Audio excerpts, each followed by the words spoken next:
ते महालक्ष्मी नमोऽस्तुते। नमस्ते गरुडारूढे कोलासुरभयङ्करी सर्वपापहरे देवी महालक्ष्मी नमोऽस्तुते। सर्वज्ञे सर्ववरदे सर्वदुष्टभयङ्करी सर्वदुःखहरे देवी महालक्ष्मी नमोऽस्तुते।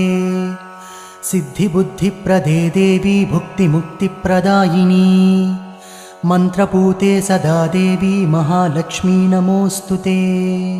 आद्यन्तरहिते देवी आदिशक्तिमहेश्वरी योगज्ञे योगसम्भूते महालक्ष्मी नमोऽस्तुते। स्थूलसूक्ष्ममहारौद्रे महाशक्ति महोदरे महापापहरे देवी महालक्ष्मी नमोऽस्तुते। पद्मासनस्थिते देवी परब्रह्मस्वरूपिणी परमेशी